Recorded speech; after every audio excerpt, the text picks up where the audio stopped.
This meeting to order today and welcome everybody here for our October 29, 2025 special meeting. First order today would be update from Northumberland County Schools.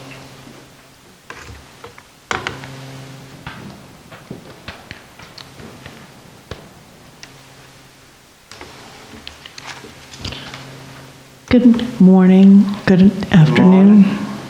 And I have slides. Okay. So just to let you know, today is day 12 for me, and it's very exciting. Another day back at the ranch, working on things and making sure that they get done. So let me go through the agenda quick. Dr. Pika and I are going to tag team on this. So just talk about activities to date, then going into concerns or opportunities for change, the current processes and procedure updates, and then future activities. And next slide. All right, so this is day 12 for me. So we onboarded 2 new employees. One of them is here. Yay. This is Demetra Samuels, you remember her? And she came in running. And she's been super helpful getting invoices into the system and paid. And I know Dr. Pika is going to talk about how the number of inches have subtracted on her 8-inch pile. And then Rachel Swan has come in, and Rachel has actually agreed to work at night with Shannon Obier, as well as on Saturday to get caught up on payroll and get all the withholding and things like that done, and the outstanding payroll runs that we need to print out done. So what I've been doing is I've been meeting with a number of school employees as well as maintenance team employees, talking about their processes and what works and what is not working for them. And in addition to that, I've been talking with Dr. Pika about what's outstanding and what we can do better. And so we'll have a number of things that we're going to talk about in terms of changing process and making things streamlined. The other thing I did is I met with Primus, got that petty cash account finally straightened out, so it's actually able to be used again. And I know Demetrius and I have been added to the Primus accounts for the other bank activities. We met with Sophronia, or Ms. Smith, about the title reports and her activities in getting title information into the system. And also with Ms. Rogers, who is the director of SPED, to understand what due dates she has when activities are due, because several things are coming up in November and December for her. I started the bank reconciliation. The last one was done November 2024. So going through the process of getting those done. And I just want to put a thanks into Shannon Obier for the work she's done and helping us get up to speed on how things work. She's just been a super resource, so I would appreciate it if everybody could say thanks to her. We got the tax files, the quarterly tax files updated and submitted to federal government, Virginia, and the VEC. And then we have a meeting tomorrow with Jack from UHY and Camille to go through the close of the year reports and activities from 24-25. I don't have access to any reports from him, so we're going to meet tomorrow to go through that. Today I met with Teresa Van Landingham from the high school and went through her process of school activity funds and how she does her receipts, so I can come up with a established way that we should do them within the county. So for each, the high school, the middle school, and the elementary school will have a standard process that we all follow. So receipts and disbursements and any reporting. Next slide. And so here are my concerns or opportunities for improvement. Filing is a mess for us. At the school board office, I can tell you it's piles. It's just piles of paper around. So we're starting to go through and analyze payroll first and get all the payroll notebooks together and put them in the right order and have a location and an index for them.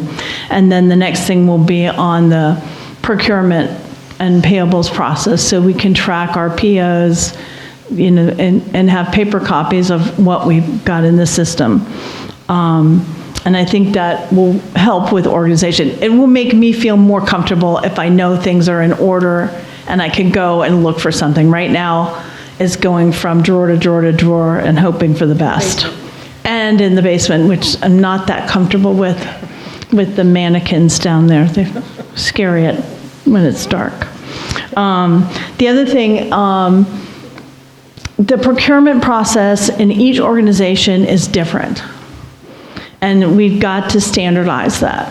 So working with Dr. Fika, putting controls into place in terms of spending, and getting control of the Amazon online account is critical. And so we've put strong controls on that. There's no spending unless we've gone through and approved it. I've talked with Visa, and we're going to close all credit cards, and then we'll reissue, all right, with certain parameters of people who get to use a credit card. In addition, the procurement process, the receipt process is different from each organization. So the elementary school doesn't actually track who provides cash or checks for activities. They don't do a receipt, but they do deposit the check. So I don't know if we're missing anything. And so that's important for me to talk with Linda and Martha about that process. And in turn, the middle school doesn't have a finance person, so I'm going to try to step in and work with Teresa Van Landingham on getting their finances back together without a finance person at this time, okay? The other thing on Title I spending, we have staff that believe that Title I monies are really for their use in terms of buying things for the school, and it's not that way. So we've put a control on Title I spending. Dr. Leslie has been very supportive of this, and we're working with Ms. Smith on that as well, and trying to educate our school users on what Title I funding is really supposed to be used for. Talk to the finance directors and operation leads about current processes and what the expected changes are coming. And I talked about the filing system. Next slide. All right, so one of the processes we've put into place with the school procurement is that, number one, we have control over if a purchase order goes through. So it doesn't go through unless it has the right material added to it. So if you've got to show me what it looks like that you're going to be buying, you know, how did you get the pricing? We want to see that you've checked the account code balance before you're even trying to put an order in, because that's never been done before. You know, it's really like it's like a teenager with a free checking account. It's great. You just keep writing checks until the checks are gone, and then you get more checks. You know, so they're not thinking about it. So this puts that control back into place, and they're starting to really think about it, although there's some frustration there. In addition, we're asking them to provide a justification of how what is being purchased is going to affect student learning and student achievement. Okay. We reviewed the telecommunications bills with Mercer, and we found that we've got fax lines with Verizon and AT&T, but our phone bills are coming through with BreezeLine. So rather than paying 3 vendors, we're going to narrow that down and either get rid of the fax machines at some point when we teach everybody to use the fax on their copier, or the fax that you can use on your computer, so that we're not paying those additional charges. And We're reviewing the Title I funding, as I said, and additional title funding with Dr. Leslie and Ms. Smith. One of the areas that we're looking at is bulk buying and central purchasing that we could all use, because we see that there's going to be significant savings if everyone doesn't buy individual Amazon online. We can definitely save a lot of money. We're also reviewing the internal processes at other counties like Middlesex and Westmoreland, because they've been written up as having great processes. So we're trying to take advantage of what their knowledge is. And future activities, we're rewriting the procurement manual. We've got the school section done, so now we're doing the central office procurement manual. And we'll present that to the board and then make changes and provide it to the organization as a whole. I'm really trying to get the bank reconciliations all finished in the next couple of weeks, and then run the monthly close processes for August and September, and in November I'll do October's.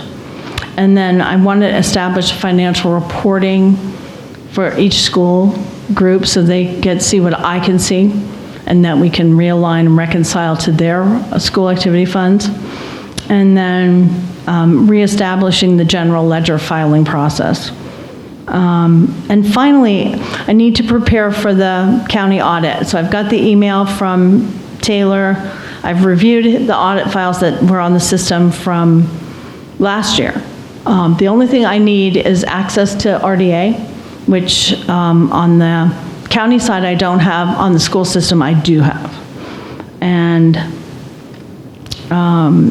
just need some help with that. And then finally, Dr. Pika and I are preparing a shared services proposal to bring to your attention so that you can see what kind of savings we could get if we combine some things in our operations. Okay, any questions? All right, then I'm gonna let the hammer go. Yes, sir. I've got a couple, actually. So getting teachers paid and getting them paid on time is critical. Is keeping Mrs. Obier on board for the month of November to help with Ms. Swan in her new position something that we should consider as a board? I would like you to consider that. In fact, I think the best thing to do would be to keep her on board until January, so that November she can shadow Ms. Obier, and then in December, Ms. Swan can take the lead and Ms. Obier can shadow her and make sure she's doing it right. Okay. And my next one, you said something that was pretty alarming to me when you mentioned Title I spending. I think you said something to the effect of that some staff thought that Title I spending was there for personal use. Well, not personal use, but what they'd personally like to buy for the schools. We've got more details. Okay. I'll wait. You'll be shocked. That's it for now. Okay. Thank you. Yes, sir. Excuse me. Do you know offhand if Ms. Obier is agreeable with staying on in November? Yes. Okay. I have spoken to her That about would it. help us before we make a decision. Okay, that would be great. Yes, she'd be happy to help. Okay. What reports do you need access to that UHY has? I want to know what he did at the financial close. He closed the books, but where are the reports for the books? What did he print out when he did the close? I need access to that. I need to understand what he did. Okay, And there's more reason for that, and Dr. Pika will bring that up. all right. So that needs to happen. Yes. Okay. Another issue that I've seen up there is the RDA system. When we were talking about hiring this system, this position is also finance director for the county. Yes. And it's supposed to have certain level of use in the county's RDA system. That should already be done. Agreed. But it hasn't been done yet. Well, that needs to get done. That, we've already had those discussions, and we should not be waiting on that. Thank you. And if you need access to those reports, as far as my opinion, you need access to the reports to do your job. Thank you. Yes. I will bring it to your attention if it doesn't happen, but I do expect that Jack will provide what I need for the year end. And I will turn it over to Dr. Pica. Hold on just one second. Yes, sir. On the Title I money, what is that supposed to be spent on? Well, Title I funding, the bulk of it is really going to be paying salaries and all the fringe that goes with salaries, right? But there are some buckets of funds that could be used for other areas that we've budgeted for, but I'm not sure that the budget is actually really tied to anything real. So that some members of the school community feel like they can use the money in those buckets for other things. For example, the discussion about Saturday school came up, but there's no funding for it. We didn't budget for Saturday school. We budgeted for summer school, and that's in the Title I budget. But there's nothing for Saturday school. So they were trying to pull money out of different areas within Title I to fund Saturday school. And we're not sure that we can do that because we need to see what else has been obligated against the Title I funds. And the funding of Title I, how about estimate of how much money is in Title I funds? 478,000 and change. 78,000. 478,000 and change. 468. Well, 68. All right. All right. And you mentioned piles of paper. What do those piles Well, if you go consist into of? in my office itself is more of piles of AP and PO papers, just laying around on the floor. If you go into payroll, we've got stacks of papers from payroll runs throughout And AP. the year. And in the accounts payable space, we're still going through, there's a stack this high. Most of it, and there's multiple stacks. Most of it looks to be closed out stuff, but yesterday we found a W-2 line in there. So it's unclear, we have to go through all those to figure out, most of the stuff looks to be prior year, and when Ann and I are looking at this, one of the things that we're looking at is, there's some files that are kept upstairs that are usually, my understanding is, supposed to be files that are used for the audit that's underway right now, and anything that's current, and the rest of it's supposed to be in the basement. From the piles that are laying around in the AP office, it looks like nothing's been filed in a year. So I don't know what else we're going to find, but I will let you know what we have found in some cases for some things. Right, and so we just want to put a concise strategy around filing. So in the back room, that's going to be all payroll, HR files, right? In the front room, that's going to be purchasing, payables. In my office, I want all the general ledger material, plus checks under control. Yeah, locked. Right, locked. We're locking the checks now. And your fax charges, you said you're trying to get rid of them? Because I know you can do it all on a computer now. You can, Yeah, it can be done. but we have to make sure that right now the fax machine lines are either owned by Verizon or AT&T. And that's how we're getting charges from each one of those companies. So Mercer said that he could go through and figure out how to get BreezeLine on there. And then we'll just have one bill to pay rather than all the Verizon and, All right. well, definitely AT&T's got to go. I think we might have some mobile phones that are on Verizon, so we're checking those out right now. And how many mobile phones? I do not know. We got to do an audit. We have to do an audit of that. Because you need to have a number on them and who has them and Yes. why they have them. Yes. We That's- need justifications for everything in our Every world. piece of equipment in that school we have to tag and account for. Yep. And that goes with inventory of equipment. Yep. I don't Software know licenses, everything. That we have really true inventory of things. And if the county has the best practice for that, we're happy to see what writ large the county does, because obviously we want to replicate What you're doing. what's happening. So if there's a practice for that, then we'd love to see it so that we can just bunch it in place at school. And you also said about Visa cards. I think you said you were trying to cancel them, Yeah, get closing those out. new cards. Is that the only card you have? No MasterCard, That's Discover, the only anything one that else? I'm aware of, is All Visa right. cards.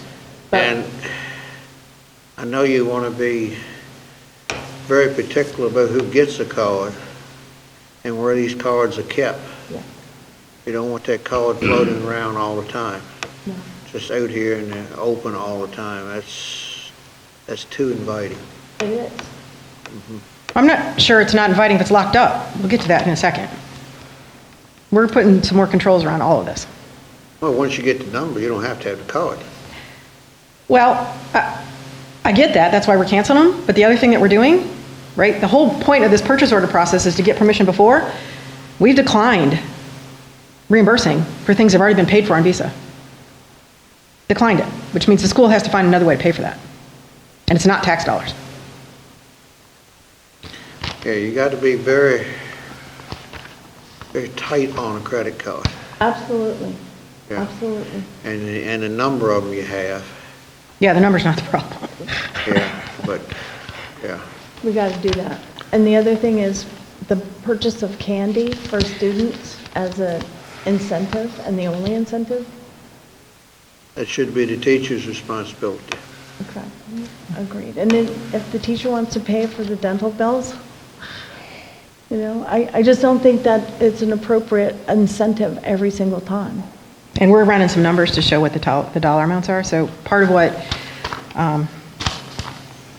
ready? Yes. All right.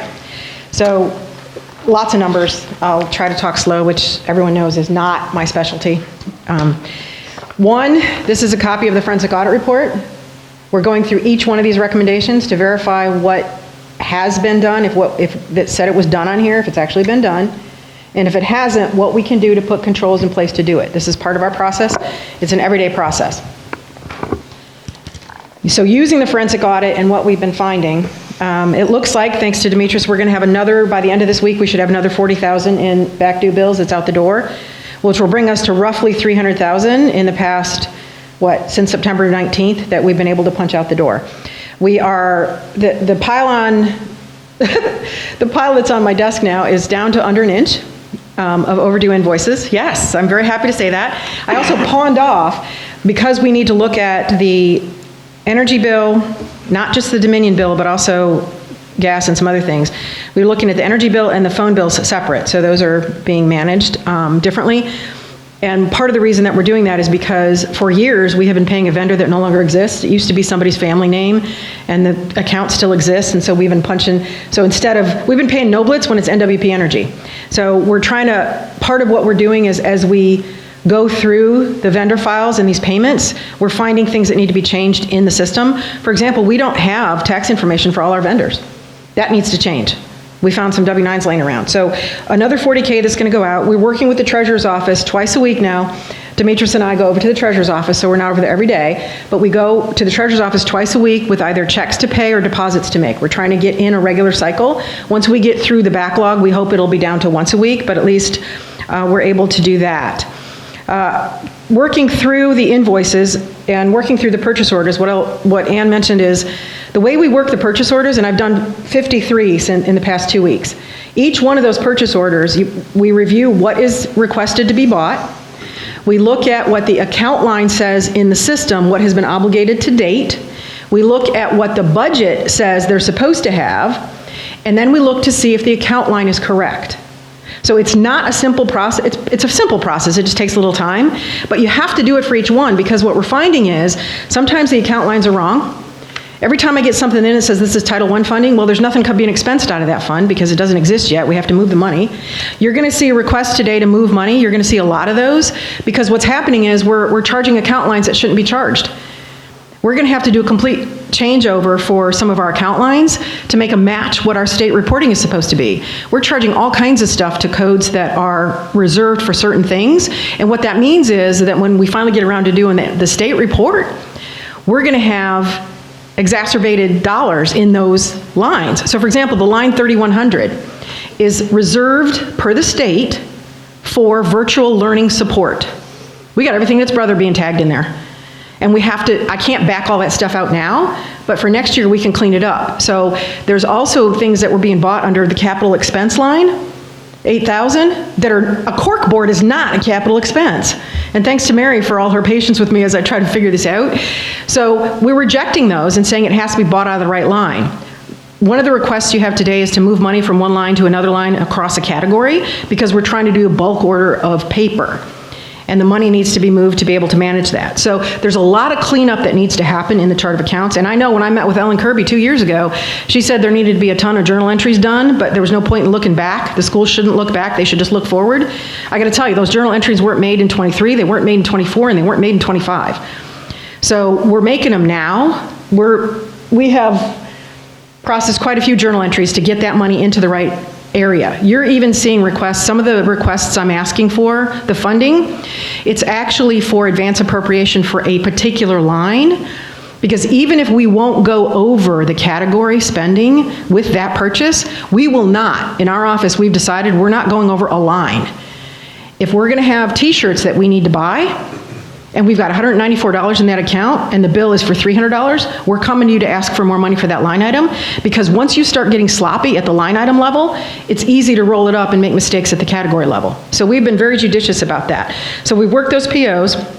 On October 7th, we got confirmation from UHY, well, my folder's over there. Can you hand me that, for the manila one? We got confirmation from UHY that there are no more 25 invoices to be processed. These are 25 invoices. These are for fiscal year 25. Included in this is the liability insurance, which wasn't paid, some foodstuffs that weren't paid, UHY's bill, which they didn't pay. So we're not sure what we're gonna do with the 25 stuff, because right now we're not paying it. It's not getting paid. We don't have, that year is closed per UHY. They closed it, so we're not sure what we're doing. So what you're saying is that's additional invoices that were not paid, even though UHY said it was no more invoices. Correct. And it could be because, again, remember I said I walked through the office and I went through all those piles? And I found 8 inches of invoices? Yeah. Some of those invoices were in those piles, and they were stuck among other pieces of paper. Some of them were in the accounts payable inbox, and some of them we didn't have. Dollar amount? I don't know. I have to go back through. Sorry, I haven't gotten to that yet. Because I'm not done yet, Mr. Haney. I still have that inch of pile that's on my desk that I have to go through, and the 600 emails in the account payable box, and sometimes, who was it the other day? We got a bill, Power School. We got a bill, and in that invoice, one of the line items in the invoice is for last fiscal year. It's in the same invoice for this fiscal year, but it's for last year. So now I have to separate those out because we can't use this year's money to pay last year's bill. So I'm not sure what we're gonna do there. We may have to enter into negotiations with people to write it off as a tax write-off, because I don't know how we're gonna end up paying those. We did, this week, thanks to Demetria's help and Samuel's help, there was another system that was gonna get shut down, and we're able to pay the bill. Miss Ashton called and asked to beg for another week, and we were able to pay that bill so that system doesn't get shut down. We're still finding that, which I shouldn't say still, because it's only been a month and I've been on board in 2 weeks for Ann. The bulk buying we already talked about. We've deposited some revenue. We still have to go through the revenue that's sitting at the county treasurer's office. We're waiting until after tax season is done to sit down with Pam. We do have a printout from the state about the revenue that we have. We need to assign, what has to happen is, all the deposits that are in the county need to be assigned to a line item in the school. And so I'm not gonna go to Pam to say, just move the money to the general account, because then what happens is, it doesn't get attributed to the right category. You guys need to make a board motion to put it in the correct category. So that's what we're looking at in terms of the analysis for the revenue. We have misalignment all over the place. We've got funds, this is something I brought up in the Joint Finance Committee in February. We've got funds that are being paid out of a line item for which there's no deposits. We've got funds for which there are deposits that there are no bills. So we're gonna have to go through and do journal entries to move that money where it needs to move. And so it's going to be a field day for the auditors at the end of the year. Ann and I are keeping a log of all the stuff that we're seeing and all the things we're finding, because we're going to have to, when we meet with the auditor, we'll have to share it all verbally. The journal entries will be made, but the question's going to be, why are there so many journal entries? What happened? Right? So we're working on that. Okay, then the next thing, I shared some potential budget guidance with everyone on Monday morning. We have started this process at the school. So the process that's outlined in that budget guidance that I shared includes an analysis of every single line item in the school budget. There are a lot of them. We've already completed the analysis for the administration budget and the facilities budget. We're working right now on operations and maintenance. Now, that doesn't mean the budget is done. What that means is, and Mr. Williams, this gets to part of your question, what that means is that what I've done is looked at each line item in RDA, sometimes going back as far as 2017, to identify what was paid out of that line item. I am shocked. As a citizen of this county, I am shocked that my tax dollars were being spent in this manner. For the years between 2022, 2023, 2024, and thank God it went down in 2025, we spent over $1 million with Amazon and Visa. Candy, gift cards. I don't know why, there's some Unity coffee shop, it's in Warsaw, we're spending all kinds of money with. The school board itself, no conferences. They budgeted themselves no money for conferences, yet they're spending money like they're drunken sailors with the conferences. $15,000 one year, $16,000 another year. They're buying meals. They were buying meals. This stopped in 2026. It's not happening now. It started slacking off in 25. Meals. They were feeding themselves before every meal. We've got gift cards. We've got a charge for a birthday party for the prior superintendent. We've got flowers. We've got candy. We've got, oh my God, it's barbecues, drinks, more candy, food. Everything's but pony rides. Well, give me another minute and I'll probably find it because we have inflatable toys too. So what Ann was trying to say, and I'm very emotional about this because we've had many discussions in this board about the tax rate in this county and how much we've dipped into the general fund. For me to find out, right, and for you, I'm sure it's a surprise, that over 4 years we spent $1 million on Amazon and Visa for food and candy. Some of it's batteries, some of it's legit purchases. The question is why, right? So 1 week, what we're happening right now, because we're working the POs, we get an order in for batteries from this person, an order from this person, an order from this person. You know, Amazon isn't always the best price for batteries. We get an order for this, for that, for the other thing. So part of what we have to do with this centralized purchasing is figure out what we're buying, why we're buying it, and where. And what Dr. Kern keeps talking about with the Title I funding is we'll get a purchase order request that'll come in for paper, scissors, candy, glue, more candy, stickers, and it'll just say on it Title I funding. And what it'll say is, this is in accordance with our incentive plan. Okay. As a budget person, my first question is, can I see your incentive plan so I know what you're going to buy throughout the year? Crickets, crickets, crickets, right? So the Title I funding is a huge problem, in my opinion, from a budget perspective, because what it looks like has happened over the past couple of years, that money, what did we say it was, the 468,000 comes in for Title I, it gets deposited in the 6100 line because it's instructional money, and it becomes a slush fund for whatever the school wants to do with that money with no accountability. So right now, the instruction line is going to be the last line that I look at detail-wise because it's the biggest. We will be able to come back to you. I ran reports this morning on what's being spent out of these lines and the school board line is horrible. And if you don't have enough money in the school board line, the finance director's budget, the superintendent's budget, and some other budgets are used to cover. I mean, we've got expenses that say true up of the Visa bill, which means they didn't account for that spending in another line, so they just pulled it out of that line so they could wipe out the Visa bill and make sure it's done. So we've cut off the Visa spending, we've cut off the Amazon spending. When Dr. Kern put in place that spending slowdown, now you see why, right? We need to make sure that people are getting paid. If you had $1 million over 4 years, you could have given some raises. So that's where we're at in terms of what's going on with the spending analysis and the budget guidance that I propose for the county, again, as the county facilitator. Whether or not that's what you use for the whole county, that's what we're doing at the school. Because we cannot come to you with a budget that is just last year's plus X. It will be line by line what we need. So our plan right now is we're going to put out the community survey. We're going to look through, as we look through each of these lines, we're then going to be meeting with the owner of those lines. And we're starting with Dr. Leslie. She's asked to be the first one, so she can go through the process and help advise us on what we can do with the division directors.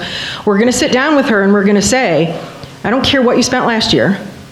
We've looked at your budget. This is what it shows you spent. Please help us understand what exactly is required in this mix. So I know already, as long as I'm privileged to sit in that chair as a volunteer, there ain't no damn gifts, there ain't no damn flowers. Sorry, no darn flowers and no darn gifts being spent out of this. No gift cards. We're stopping all of that. That's not part of your budget. If you have an incentive plan that requires incentives for teachers or students, then we need to see it. It's not let's run down and buy Subway or Chick-fil-A or McDonald's. Because honestly, from a financial perspective, we can't see if those are part of the incentive package or somebody's just buying lunch for themselves. You can't see that from looking at the numbers. So what we'll be doing is sitting down with everybody, going through it. It's as close to zero-based as I can get. The other thing that I'm a little concerned about when we sit down with Dr. Leslie, the state essentially judges each school by how much they spend on administration versus instruction. The administration budget, even though it's grown in the school, is woefully underreported. We've got technology that's being bought. We've got things that are being bought in other categories that should be central. We've got to add an HR line this year because we have an HR director. Fingerprints. Did you know the state police had shut us off because we didn't pay our bill with them? We weren't able to do background checks. So that's been corrected. All those things need to be budgeted for, and we need to plan for them and do them. If we put all of that in administration, we're going to probably have a 40% increase in that line, which is going to blow our ratio with instruction. So we're going to need to do a deep dive into the budget to look at, should technology be funded in technology itself with line item carve-outs. So we're going to be looking at each line to make sure it's appropriate. I got to tell you, there's just spending being captured in those lines that shouldn't be, it should be somewhere else. So the good news is, again, it's all fixable. So we're going to be following the budget timeline that I put together for the county. This is what we're going to follow at the school. I can't say if you know, y'all are going to approve it for the rest of the county, but you can do this kind of deep dive, and you can sit then with your director and say, this is what we saw in your budget. Are you sure this is what you need? That's the kind of conversation we're going to have. Did I answer your question, Mr. Williams, or not? You did. Okay. All right, I'll stop there. I've got another one now. Back to the unpaid invoices in that folder. Yeah. Mary, I think, had some input. I saw her wave her hand when we were talking about how they might be able to be paid. Can I, if it's all right with you, could Mary interject? Yeah, I want to answer on to it. That's what I'm looking for. Yes, ma'am. Okay, wait, my voice. Uh-oh. How those are usually handled are, if they don't get captured in the previous fiscal year, since we went modified accrual, if they don't get captured by the time we close, they need to be paid in the new fiscal year, but you need to track them, what they are on a spreadsheet. And then when the auditor comes, you give them that list, and then they will accrue it back and give us entries to give us that money back for fiscal year 26. All right, I want to meet with you because I want to be able to do it like an RDA, so we've got like the whole system tracked. And I think my question, Mary, is that debits $26, but, right, so essentially, until, it's a paper Until game. the audit comes back. But we have to debit the $26, which we didn't account for. Right. And I have to do it in those line items. And then what you're saying is at the end of the year, somehow we get credited. You do. But if there's no money left in 25, how do we do that? They're going to get, if it's money left in 25, we'll get those it's all going to come down to the audit. But that's how we have to pay those bills. That's why we moved modified accrual this year, to avoid a stack. You may have one or two that didn't come in enough time by the time we closed out. Okay. And we did keep extending it for the school. It went into September, which is very rare that it goes that far in, but it was extended.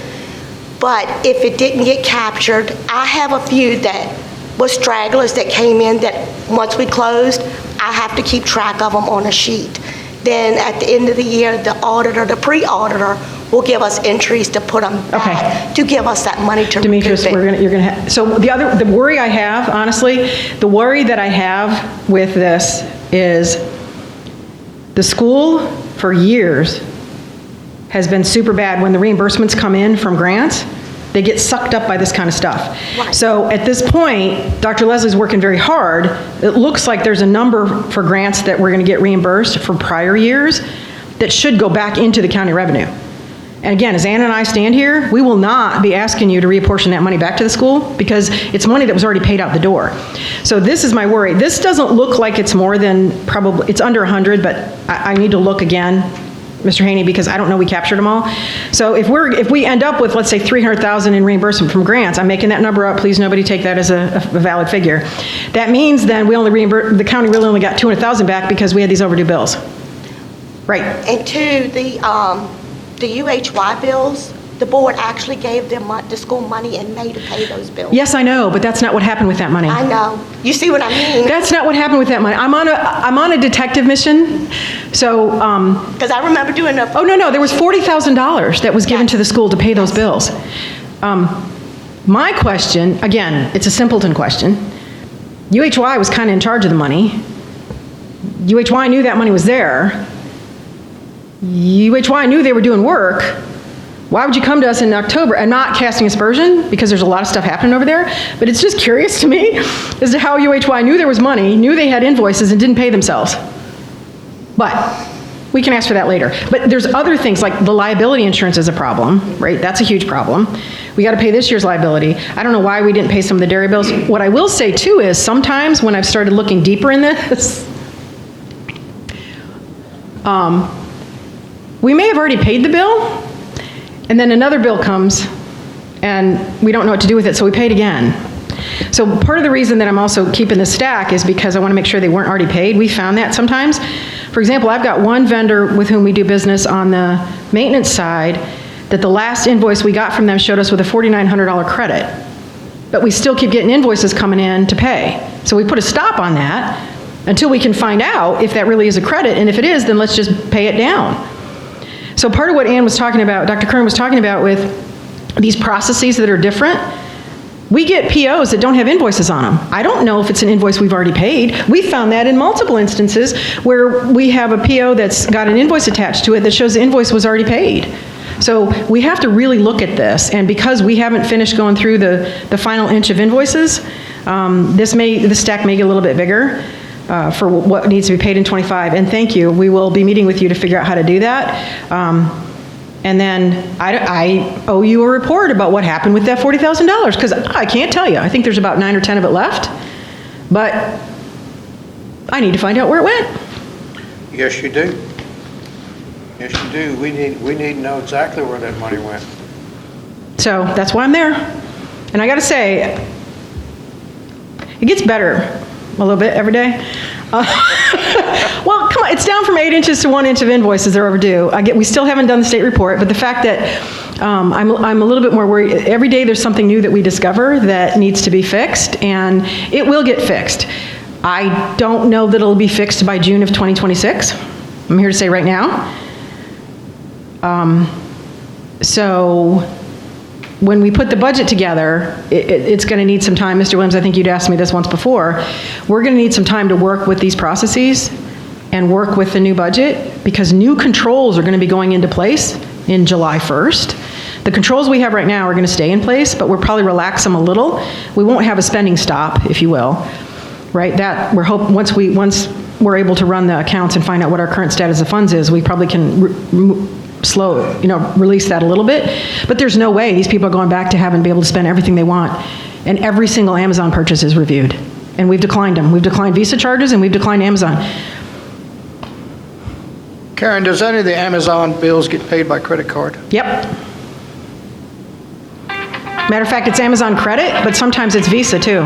And that's why what we have with the way we work it with the purchase order system, the purchase order comes in and they request to buy something on Amazon, or they request to buy something using Visa. What I also have learned, Mr. Fisher, people don't seem to understand that Visa isn't a bank account, it's a method of payment. So I've asked questions, and the answer I got was, well, we used Visa. You do understand that still has to come out of a bill, right? Somebody, right? So we look at the purchase order, and we require everybody to submit a picture or a list of what they want. And in some cases, we say, this person's buying the same thing, get together to get a better price.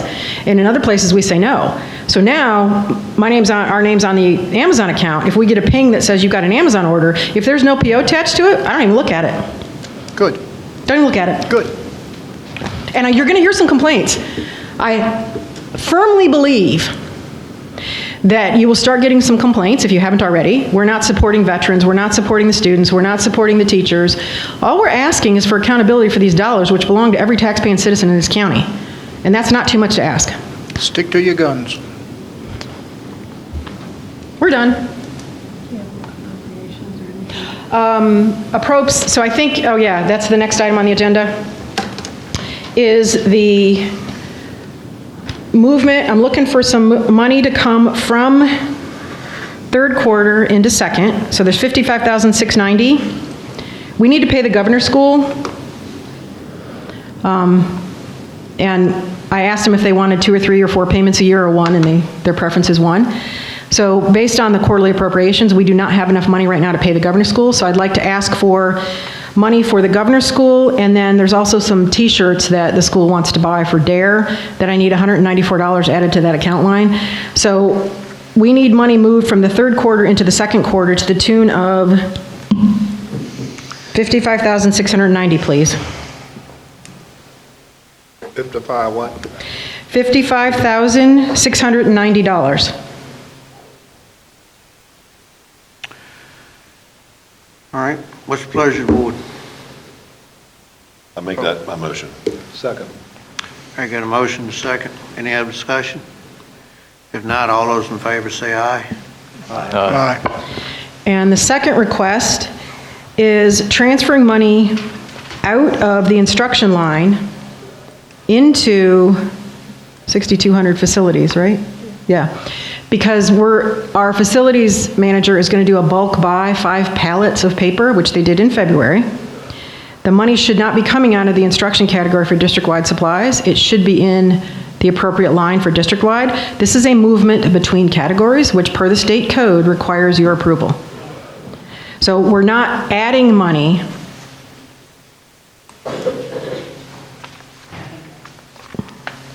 $6,200, no, that's facilities, right? Yeah. Right, did I get it wrong, Mary? What's 6,200 for the county is facilities, right? I can remember a lot of numbers, but not all. Okay, don't worry.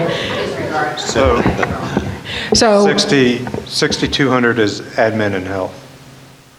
oh, district-wide, okay, admin and health. So it needs to be moved into that line. We have a district-wide supply line in admin and health. This is some of the stuff I'm talking about. When we start adding money in there, it's going to blow up. But the money needs to come out of the category for instruction and into the admin category. The money's there, but it has to be moved, and we cannot do that without board approval per the state code. So I'm requesting that money be moved so we can buy the paper. So it's not new money, you just want to move money from one category into another because the category that it's being moved into is the one that the purchase should be made from, is that correct? The purchase should be made from the category to which that person has the authority to manage. It should not be the central office, and it should not come out of the instruction line. It should come out of the admin line. We have a line for district-wide purchases. This money's not in that line.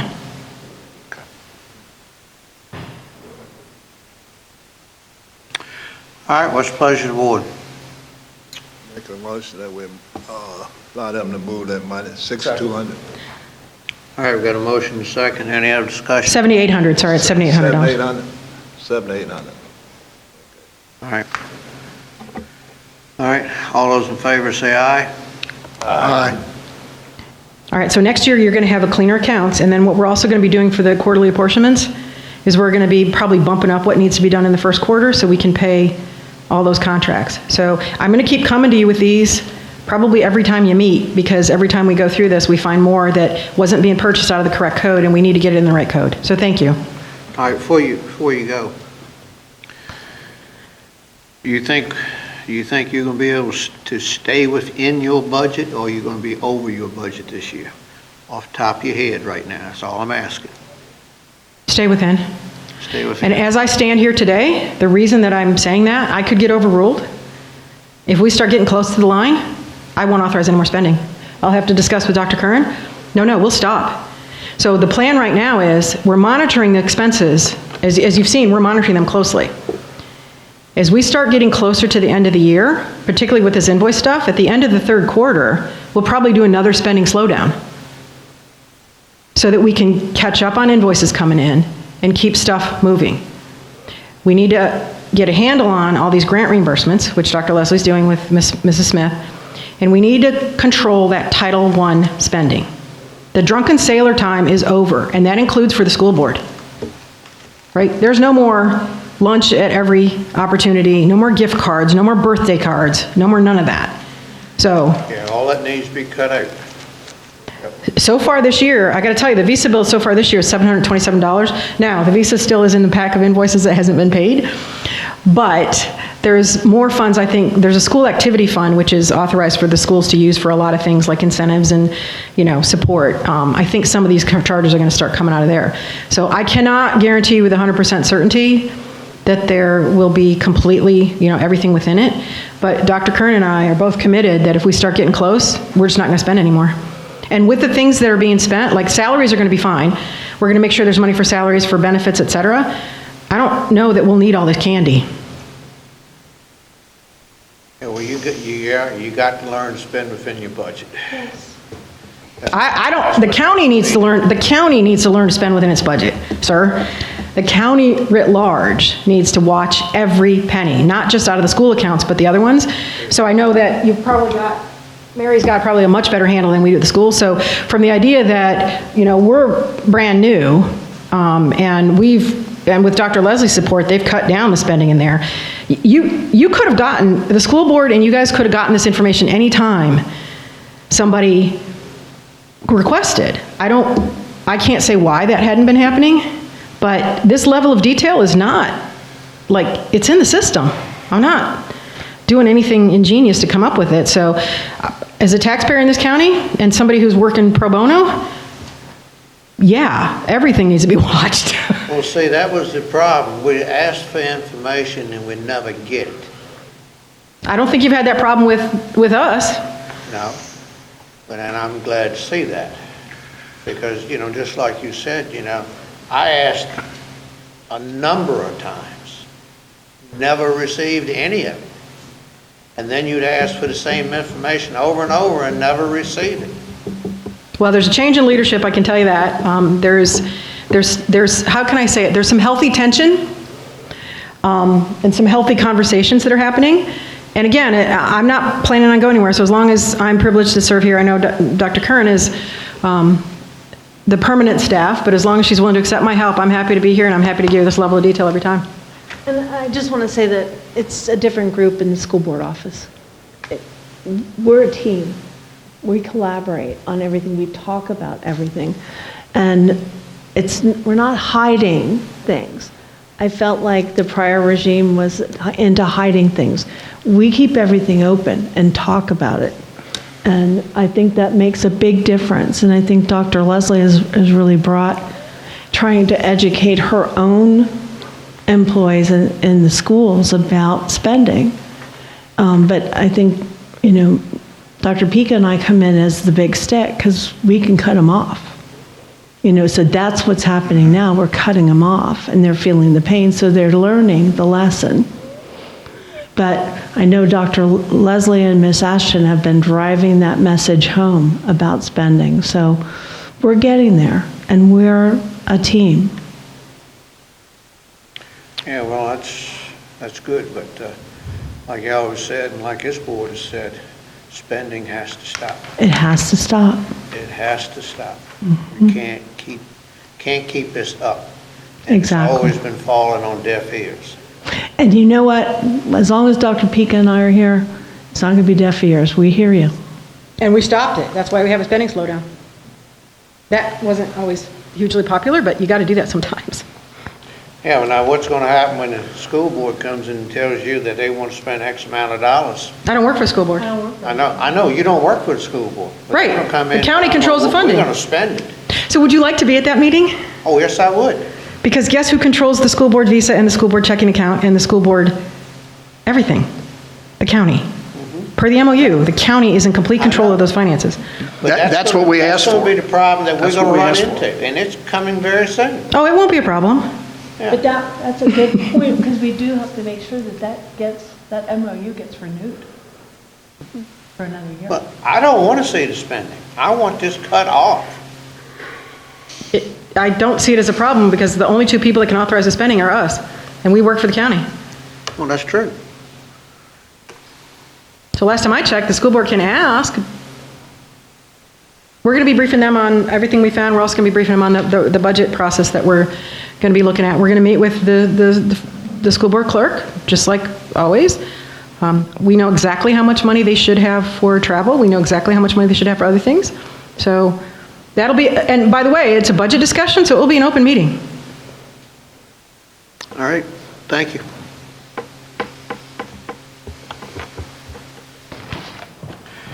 All right. Next item on the list is county administrator items, Mr. Tadlock. Luttrell, I thought we were gonna have a discussion today on some of this fire department stuff. That's why Philip's here. We can add that to the agenda. And if it's Yes, sir. okay, I'd like for him to be able to come up and give us his views on what we were talking about with volunteers before we get started, because I'm sure he'd like to go back to work. Good.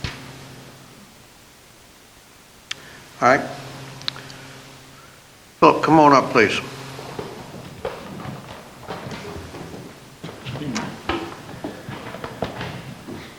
How you doing today? I am doing okay. How's everybody else? All right. Good. Good deal. Okay, so Jimmy has shared some concerns with me that I've also had. We're getting to the point where we're getting an aging fire department.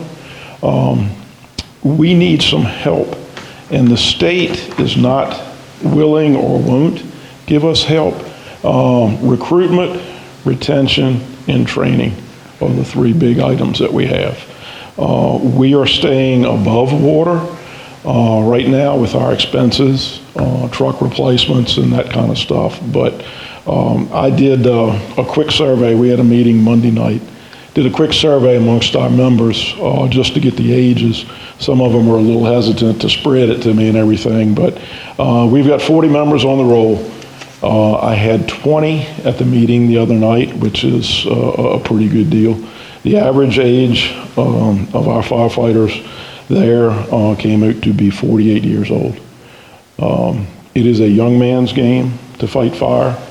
I am fortunate, or we, Fairfields, is fortunate to have some members that started in the department, have gone outside and become professional or paid firefighters. We're all professionals.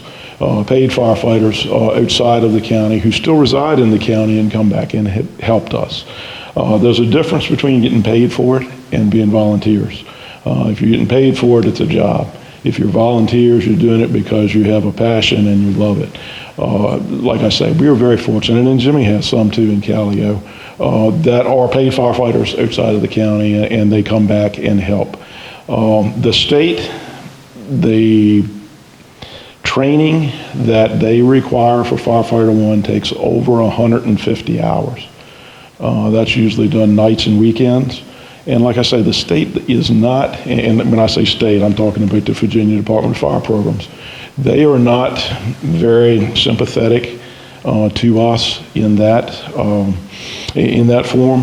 The last class, Firefighter 1 class that was available, was gotten through a grant through FEMA by Copel District Fire Department. The fellow that did that, Tommy Hicks, spread around the classes throughout our area and worked out well. So we were able to get some members trained to the Firefighter 1 level. Now, you're sitting there saying, what is the Firefighter 1 level? That is the minimum standards that the state thinks, and IFSTA and NFPA and everything else. The problem with Firefighter 1 is it teaches you the minimum, and a lot of what they teach you does not help us in any kind of way, shape, or form. I can tell you for certain that part of the Firefighter 1 curriculum is to do a live fire burn. We are fortunate to have the burn building over in Brown Store, and our firefighters are able to go through that. The fuel used in that is straw and pallets. You can pass Firefighter 1 and think you know everything in the world there is about firefighting. But the first night at 2 o'clock in the morning, when you crawl down that hallway, when you know people are inside that building and fire's looking around your head, people come out there and say, that is nothing like what I was trained on. The way that we at Fairfields have gotten around all of the state required training is that we hold our training meetings every Monday night. We have come up with a program called our Yellow Hat program. So when you come in the fire department, regardless of age or ability or anything else, then we require you go through that program for a year. We follow the basics of Firefighter 1 in that, but we also use the practices and procedures that we find and run into in all of our fire scenes. So recruitment and retention, again, I have been fortunate to be able to take in some new members. We have gone as much as a couple of years and not gotten any new members. We have social media. We have gone out to events, trying to drum up business. We actually picked up a new member a couple of years ago up here at the farmers market. So, you know, we need help with recruitment, retention, and training. I don't know what the answer is to training. Again, like I say, the state is not very sympathetic, and 150 hours is putting a huge burden on people who work and have families and then have to go on nights and weekends to do it. We are fortunate to get our members trained. Another thing that would really be helpful to us as a department is financially, if there was a grant writer available to us. There are grants out there that we just do not have time to properly study and figure out how to do it. We have been semi-successful. We hired a grant writer about 15 years ago, and we were able to get money through the FEMA AFG grant in order to replace our SCBA. Now, SCBA is a huge deal. So right now, they're running about $6,000 a pack. We have about 20 SCBA that we use. They are good for 10 to 12 years. So they need to be replaced every 10 to 12 years. At the end of those 10 to 12 years, the price is not going to be what it is today. Our gear runs about $4,000. So there are grants out there available, but you have to know the keywords and how to get them in there. Now, we are successful with some small-time grants, $1,000 here and everything else, and it helps. But if there was a dedicated grant writer that was available, that would greatly help us. That may also help us with our recruitment and retention. But where it stands now, we don't know where to turn, where to go. We are stretched as thin as we can possibly get by doing our fundraisers to help replace some of our equipment. And don't get me wrong, we are very fortunate and very happy with the way this board in this county backs us up. It covers our expenses, and it does allow us to make some plans for the future. We just put in service a brand new engine last year. The cost of that was $860,000. We have a 30-year-old tanker now, which we have stretched out, and it is showing signs of aging. We have signed a contract for that. That is $750,000. It'll be 2 years before we get that. So we are stretched as thin as we can in providing the greatest and best service that we can to the county. I'm very very loyal and very much happy with the service that we provide. If any of you ever have any issues with us, and I take it by not hearing from you that we must be doing an okay job, because if we were not, I'm sure people would be down your throats and telling us. But we need some help in the area of recruitment, retention, and training. Yes, sir. Philip, what's the age limit? The age limit, we will allow you in at 16 years old, and we do not have an upper age limit. By having to do fundraisers and everything else, we have people that can contribute, not only just pulling hose, but also in helping us raise funds. Okay. Have you had any clinics in the schools? That is one area that I have always thought would be a good area to go to. There has been talk in a regional deal to do it at the vocational center, but it just didn't work out. If we could do something through the school system to have a dedicated class, and I believe that the EMT class was in there at one time. The problem is instructors. We are slack on instructors, and in being able to set aside a 1 hour period every day, we'd have to get instructors from an outside area. So part of the training that we would hope to secure would be to build up the instructors that we currently have in the area. And absolutely, that would be a good avenue for us to explore. There's a lot of things that are in the way with that. When you start getting into the athletes and the activities that they do, of course, we'd have to do something to get them away from all the video games.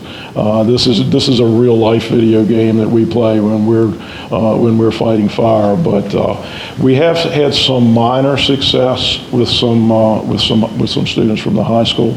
We had about 15 years ago, we became cool again. And we had one or two that joined the department, and then a bunch of them just followed. So peer pressure is a great experience there with that. We have attended the job fairs and career fairs at the school, and all we have to offer is low pay, bad hours, and a cool hat. So we did not impress those that were there for that. You know, I can't remember how many years ago it was now, but the county actually give me permission and give the funds. It was $10,000, which would be more than that now. And we did have a firefighter one class in the high school. Right. Your son was part of it, Josh Rue, Andrew Wilkins, Brandon Wilkins, and one of the other gentlemen, Jay Clegg. Yeah. My recollection of that was that they did all of that outside of school. So there was nothing that actually took place during the instructional period. And we done the instruction after school. Right, and it takes a little bit more dedication to do that. The problem with that is that you're running into the after-school activities that are going on too. So you may have some that would like to do that, but again, spread too thin to do that. But every one of those guys that took that class passed it. Yes. And they ended up being on the career side and the volunteer side. Yes. No, if they're delegated, probably could have it on the weekends though. Well, exactly, and that would be some of the classes that are needed if we go the state route and get funding through that. Would require weekends, yes, absolutely. So, again, you have to be dedicated. Right. The 150 plus hours needed for firefighter one is an extreme burden on anybody who wants to take it, and you have to be very, very dedicated to do that. Okay, Philip, last, where would you make your donations? Where would you send your donations? If you want to make a donation. Oh, if you want to make a donation, you can go to our website. We have the ability to contribute through that. We are getting ready to send out our fund drive letters for this year that goes to the taxpayers in our response area. But yes, our website, which is fairfieldsfire.com, there's the ability on there to to pay right online and use PayPal or Venmo, and the address is there if somebody wants to send some money in also. Our application is also on that website, so we try to push that. Anybody who shows any interest, give them the ability to go on the website. I'm not sure what. We got it set up the same way. Right. Thank you. All right, any other questions?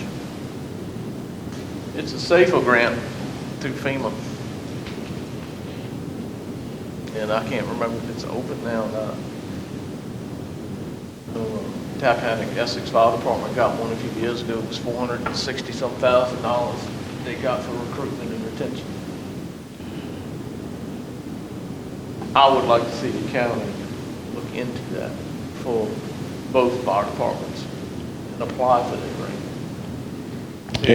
And that grant was what Tommy Hicks got for Copel District that supplied us with the training that we had here. Like I say, we had firefighter 1, they did a firefighter 2, hazmat operations, basic pump, and rural water supply, and they held several of those through there, and it was good for 2 years. So I have been pushing that we need a firefighter 1 class somewhere in the northern neck every year, but it hasn't. It's gotten to the point where it's tough to do the 150 hours. Yeah, that's a lot of time to do it nights and weekends and everything. It A lot is. of time. It is. All right, all these grants are nice if we can get them. Trouble is, who's gonna write them? You know, we've talked about this for years, and I know we hired a grant writer, that'd been 15 years ago, at least 15. I know of a person, I don't know if they're still doing it or not, but I could reach out to him. He's been pretty successful. There are a lot of talented people in this area, in my fire department, in Jimmy's fire department, but in this area that doesn't necessarily have to be a firefighter. I sit here and listen to the presentation here from a volunteer, is that correct? I would, if it were me, I would try to see if there's somebody in the county who has some background and some experience, which would be a start. If it comes down to hiring a grant writer, then, we've done it twice. We were successful once getting our SCBA. We were unsuccessful the second time. Politics play a huge role in the grants, which it shouldn't. But I think that led to us not being able to get the grant the second time. So you're right, it's a crapshoot for grants, for sure. And Philip, I agree with you 100%. There are a lot of people here that are capable of doing it. We need to try to get them to volunteer their services to help out. They work on one little grant, somebody else can work on another grant, back and forth, and should be able to bring a lot of money into this county that way. Exactly. It's out there, but I know it's tough to get, but if you don't apply for it, you're not going to get it. That's a given. You have to apply for it. Have you been in touch with Sean at the Fisherman's Museum? There are a couple grant writers that have worked for her that have been successful. The last one I know they received went towards the restoration of the festival hall. Okay. Okay. Yeah, I've been in touch with her, but I have not broached that subject with her. Just a thought. What do y'all think of the idea of putting something out in the paper asking for volunteers for a grant writer? Great idea. Good idea. Yeah. Put it out there, that's what we're looking for, and see how many people we get volunteer. I would recommend there's a new portal now. Ma'am? There's a new portal for volunteers that's like for multiple counties. It's in the news, you'll see it in the newspaper, but it was just created, I think, 2 months ago. And it's a central location where people can go and find volunteer opportunities all across the counties.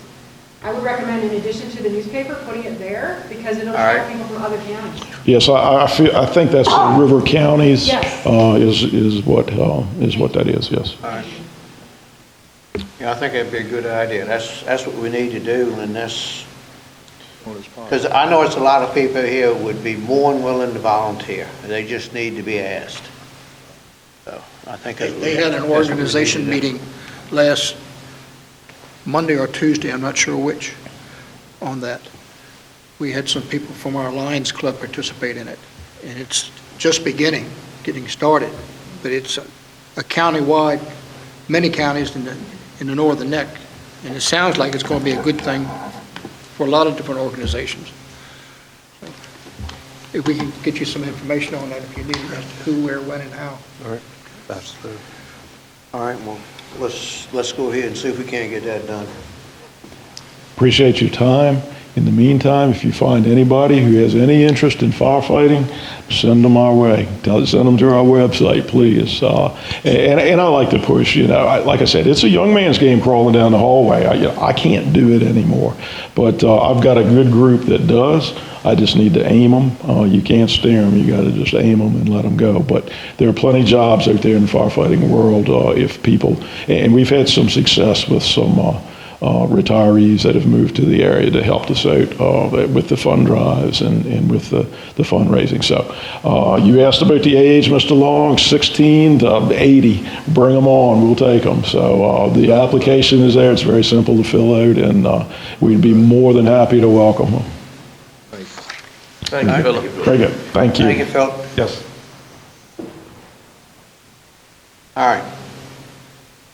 Now we'll go to the, now we'll go to the county administrator items. yes, sir. The board had asked for an update from the new chief. He's here this evening, and he's also put together a packet for you all as well. Chief Bailey, would you come on up, please? Absolutely. Good afternoon. Good afternoon, Mr. Chairman, Vice Chair, members of the board. In regards to the updates, I'm happy to answer any questions that you may have before we actually get into the presentation that was built for you. Any board members have any questions for Chief Bailey right now? All right. Okay.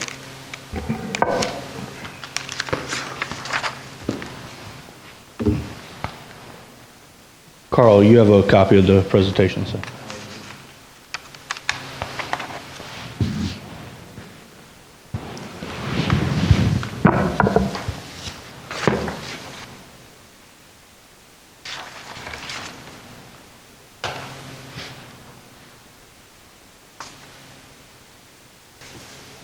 So while that's getting pulled up, just give you a little bit of background on where this came from. Obviously, some employees have voiced some pay and leave conversations, if you will. Excuse me. While in my first 30 days, as I told y'all, before I was offered the position, is that one of the biggest things I was going to do is talk to people, have conversations with my staff, have conversations with my leadership team, and kind of identify what's going well and what's not going well. The top three priorities that my staff have identified is staffing, pay, and leave. Those are the three issues that they identified. With pay and leave, kind of going hand in hand as a benefits package, if you will, and then staffing, which hopefully can be resolved with pay and leave. So I wanted to give you all a little bit of information. Assistant Chief Hart and I have been working on this, and Chief Balderson prior to myself, also did some of the research that I've incorporated. This first slide, page 3 of your book, it's kind of an overall where we're currently at in terms of salary ranges for the Department of Emergency Services. So you can see, about 43 and a half for the empty basic, up to almost 53, and that's including the built-in overtime that is incorporated into our schedule. Our staff work a 24/72 schedule, meaning that they're on shift for 24 hours, off for 3. However, as I've kind of gotten into the budget and I've started really looking at the overtime budget, most of my staff are working 48 or 72-24 because we're holding people so often because of our vacancies. I would be remiss if I didn't say that, in my opinion, the vacancies are in large part because of our compensation package. And we'll talk a little bit more about that. So going on to page 4, we took the neighboring jurisdictions, so Westmoreland, Lancaster, Richmond County, and Essex County, and we kind of did all their figures together based on the same level of provider certification that we offer. And so the numbers I want you to really pay attention to as we go through the next couple of slides is the numbers in the red. So the salary difference percentage, that's the percentage difference between what we currently offer our provider versus what they're currently offering the same level provider. Now, I will say this does not take into account, the years of service percentage that Chief Alderson was able to add in fiscal years past. This is for a brand new employee that just got out of school, first time ever riding an ambulance. So just to kind of give you some foundation, some groundwork.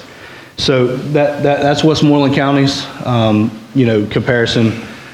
Looking at ours on page 4 of your packet. If we if you wouldn't mind, go to page 5. That's Lancaster. So you can see, we're only halfway through the four neighboring agencies that we built this under, and we're seeing a trend already. Everything's red.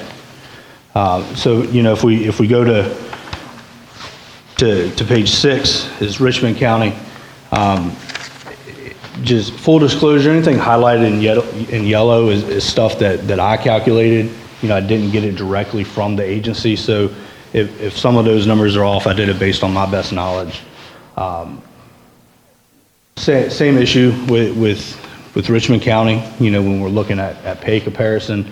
The difference with Richmond and Essex is they're running the 53 or 56 hour work week, the FLSA 7K exemption, which allows their overtime to be accrued, in a 14-day cycle past 106 hours, whereas we're, on the traditional overtime past 40. So that does have a little bit of variation in it. Richmond County does offer a Kelly Day, which helps cut down on overtime, but the numbers are still there, right? We still have staff that can go to Richmond County and make more money. Same thing with Essex. Carl, if you can go to page 7.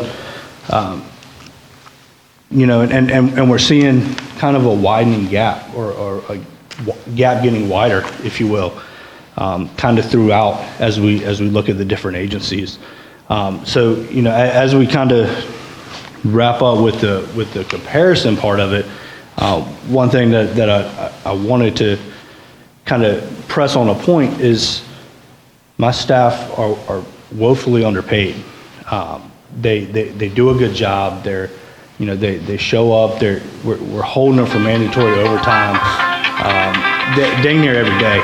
And to the point where Assistant Chief Harden and I both are riding ambulances to kind of just give the staff a break. And what we're finding is the staff are getting tired. They're getting tired of being held over because we have the vacancies, and we're not bringing in the part-time staff because of the rate of pay. They can go somewhere else and work part-time, make more money. And ultimately, I'm afraid that we're going to end up losing providers because of it. And we obviously want to make sure that we maintain that ALS 2 ambulance level of service that has always been maintained. So if you can go to page 8, please, Carl. So that's just a little bit about the leave, and I have some recommendations at the end of the presentation that we can discuss, but wanted to get into leave because, again, I feel like pay and leave as a compensation package is kind of all in one, right?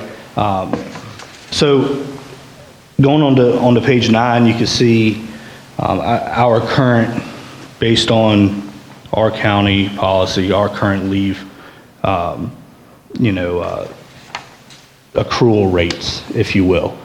And then same thing as we move on to 10, 11, 12, and 13, you can see those same neighboring jurisdictions and what they're offering for leave. And as you look at it, you can kind of see, difference. Maybe their years are separated a little bit different than ours are, but in turn, there are some green in there that we accrue more leave. I want to absolutely give credit where credit is due, but leave also continues to be kind of a hit point for the staff. The staff work 24-hour shifts. A new employee gets 4 hours of leave, a month. It takes them 4, 8, 12, 16, 24, 20, 24. It takes them 6 months to get 1 day off at the 4 hour leave accrual rate when they're working 24-hour shifts. So we also address that kind of in the recommendations part of it, and that's where really a bulk of the conversation will come. This part is predominantly just kind of information for y'all. As we go to page 14 and 15, we kind of dig into sick leave. Sick leave is, obviously we use the VRS, at the 8 hours. Chief Harden and I, the Emergency Services Administration, we don't recommend any change to the sick leave accrual rate. Maintain what we're doing with VRS. And Ms. Mayor, I think it fluctuates based on plan and hybrid and this and that, but, generally speaking, 8 hours, and we're not recommending any change with that. So to kind of wrap it all together, Carl, if we can go to page 19 or slide 19, I guess, for you. This is our base rates recommendation. So just to give you a little bit of background of what I did. So I took the base rate pay of all the organizations, that difference, and I calculated the difference between our base rate and Westmoreland's. And so then I averaged those together. So for an EMT basic, I took the pay rate difference, the yearly difference, and I averaged all those together and came up with the figure, right? Added that figure to our base pay, and that's where we're getting this number from. Just kind of give you an idea of the calculation. So for EMT basics, and again, this is the base rate. This does not include the built-in overtime. So this isn't the final number, but I want to tell you how I got there, right? The why I think is pretty important, or rather the how in this case. So the EMT basic, we're looking at just under a $9,000 yearly increase of base salary, recommended with an increase of $5.51 an hour, with the new base pay for an EMT basic being just under $47,000 a year. For an AEMT, advanced EMT, just under 51, intermediate just over 54, and then a paramedic just under 58. And that's the base. No built-in overtime, no years of service stipend or percentage added, nothing like that, just flat out the gate base pay.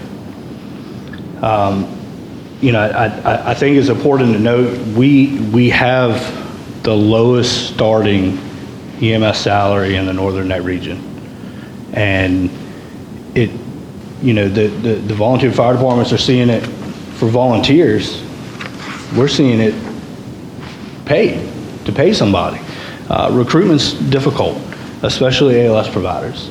And we're combating, fighting Richmond County, Westmoreland, Lancaster, Essex, and we're not seeing the influx of applications that we may be able to see if we were able to maintain some competitiveness in terms of salary. So what these recommendations do is make us competitive for those providers coming out of school. We'll take new providers, great. We'll train them. Absolutely. We've got some fantastic field training officers, and we'll train them right out of school, but we have to pay them. or they're going to go somewhere else and they're going to make more money.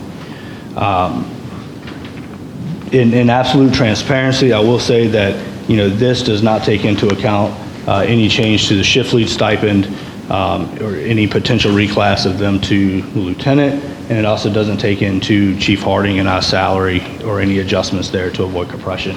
Right now, the focus is on the folks that are running the calls, that are on the trucks, that are showing up every day. Can I stop you for 1 second? Yes, sir. I wasn't clear how you came up with the, let's use the EMT basic base increase. How did you come up with that $8,900? Yes, sir. So I took the difference in base pay. So, I took let me go back to the actual figures. So I took our 37,907.17 and I took that out of what Westmoreland is paying. And so that dividend, the difference between us and Westmoreland, same thing for Essex, Lancaster, Richmond County. And then I averaged those four together and added that average to our base salary. Gotcha. And that, obviously that's the same what you thing did for each for the group. basic, advanced EMT, intermediate, and paramedic. Yes, sir. Thank you, sorry. Yes, sir. So as we go to page and slide 20, so this is with the built-in overtime. So currently, on the 24/72 schedule, our staff work 2,152 hours a year. 1976 of that is straight time, and 176 of that is built-in overtime. So if they don't take leave, if they don't work any other overtime, if they don't do anything except what they're scheduled to work, it's 1,976 hours of straight time, 176 of built-in overtime. So to be able to provide y'all accurate numbers, accurate figures, I took that built-in overtime rate off of the new base salary. Let me preface that, right? These numbers are based off that new base salary. Then I took that, I calculated their overtime hourly rate based on that 176 hours, added that new overtime rate, so the straight time rate at the 1976 hours and the 176 overtime hours, add them together, here's their new salary figure, right? So as we currently sit with the recommendations, that would bring an EMT basic up $9,500, almost $9,600. That would bring an advanced EMT up just over $11,000. An intermediate, which is almost a paramedic for those that are unfamiliar, just over $13,000, and then a paramedic just over $12,500 in terms of salary increases. So ultimately, if we can go to page 21 and slide 21, ultimately these are the numbers that based on the figuring and the calculations that we would like to present in our, and presumably next year's budget in terms of salaries. So new EMT basic salary, $53,164.53. And again, I will say this is no years of service included. This is straight out of school. $56,000 for a new advanced level EMT, $56,784.03. For an intermediate, $61,429.87. And then for a paramedic, $65,650.09. Those numbers put us in the competitive market for providers in the Northern Net. Even if we don't necessarily pay more than everybody, we know that's probably unrealistic. But we want to at least maintain a level of competitiveness where we can continue to get applications and come, and be able to bring folks into the door, train them, and be able to serve the community. If we can go to page 22. But before we jump over to leave, is there any questions about the pay recommendations from? Yeah, do you have what percentage increase that would be over what? I don't, but I can get it for you. I absolutely can, sir.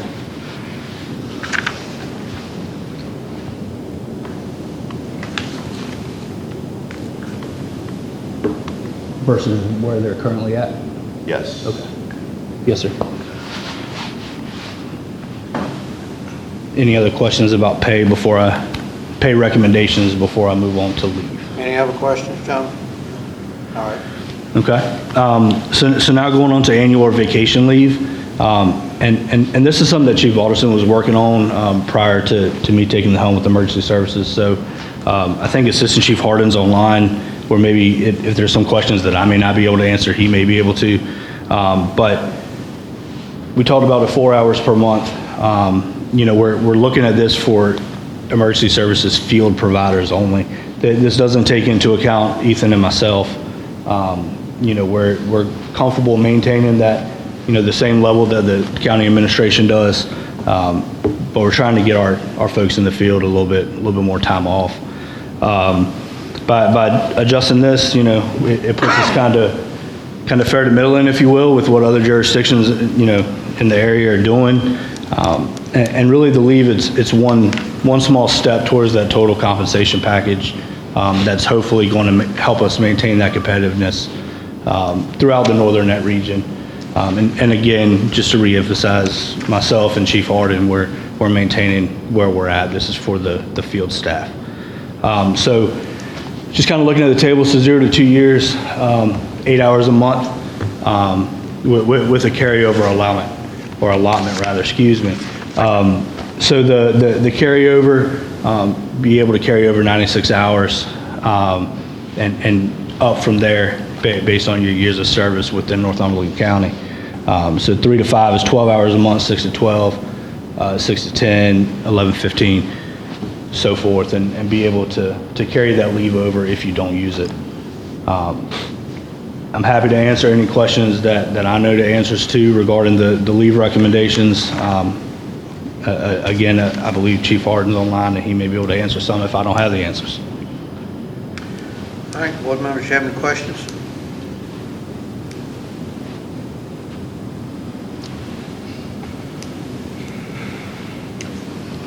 And so then, you good, Mr. Haney?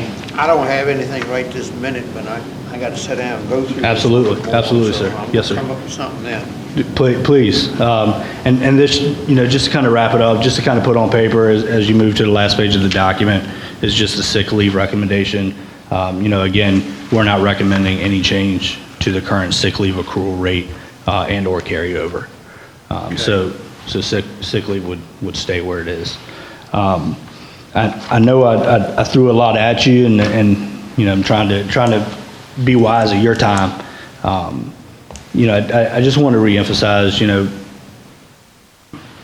our folks are out there, they're working, they're spending their time away from their families, and unfortunately, in large part because of our current pay structure, we're holding people even longer away from their families. And we're racking up overtime costs. And, one figure, if it pleases the board, I'm happy to try to find for you, is what these salary increases would look like compared to our current overtime funding. Because I could tell you we're well over our 25% goal, in the first quarter, 25% goal in overtime, because we have the vacancies and we don't have the applications coming in the door to fill the holes. Could you run those numbers? Yes, sir. I'd like to see. Kind of Yeah. apples to apples? Absolutely. And we want to fill the holes. We have some staff and model ideas that Chief Hardin and I have talked about, where we're still able to maintain that ALS complement that the county has always had through emergency services, but build maybe some layers in for call outs to try to cut down them over, the overtime hours. And so we have some ideas, but none of it's going to work if we don't have the staff. And ultimately to get there, we really need to look at improving our compensation package. So I'm happy to answer any questions outside, of anything that I've already answered. And again, I appreciate your time. Thank you for allowing me to get up here, especially within my first 30 days. I know it's kind of a gut punch move for the new guy to get up here and ask for money, but my folks, they're the ones that carry the weight. And I'd be doing them a disservice if I didn't get up here and advocate for them. So thank you all very much for your time, unless you have any questions. Board members have any questions? None at this time? All right. Well, again, thank you so much for your time. All right, Chief Bailey, thank you very much for coming. Yes, Put on sir. your calendar, if you can, the last Tuesday night of November, Yes, sir. 7 p.m. We would like to invite you to the Callao Volunteer Fire Department meeting to introduce you to our group of folks. Fantastic. Thank you. Plan on me being there. Thank you all. Thank you. Thank you.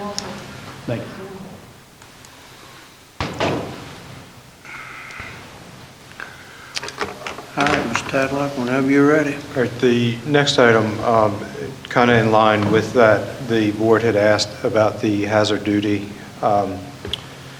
rate, which we are currently doing for the multiplier. We're currently doing the 1.7, and you all had asked for some information regarding the 1.85% multiplier.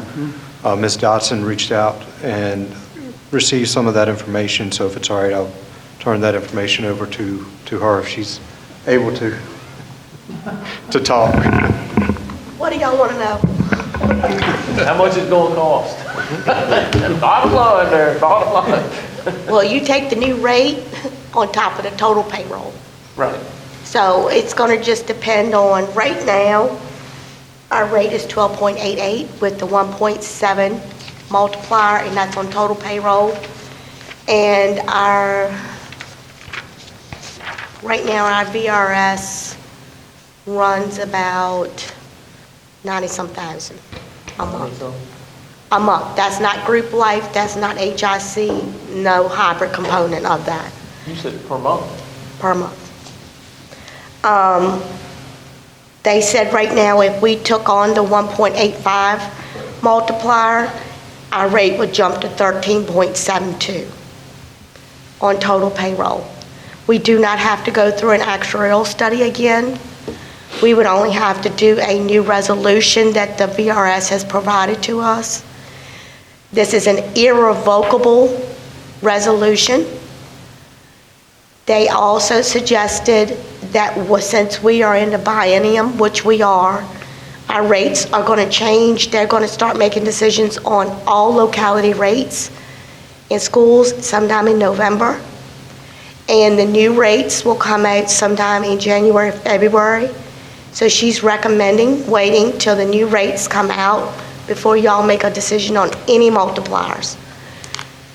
Because you don't want to have to do it then, and then you're looking at going into the budget cycle of everything, and then have to worry about going back and finding more money for that.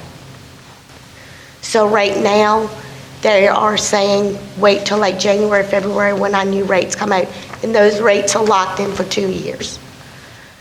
And then every biennium, as they call it, the rates will be reevaluated again. And it went up between the 12.88 and the 13.72, it went up 0.84%.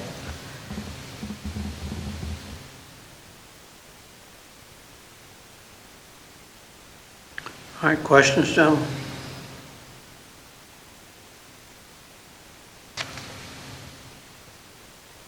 Wait until January. Yep. That's where I look at it.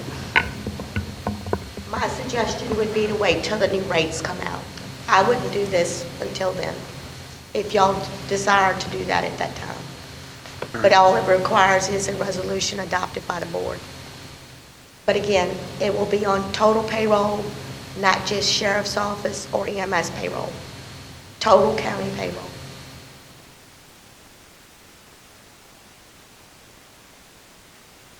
Thank you, Mayor.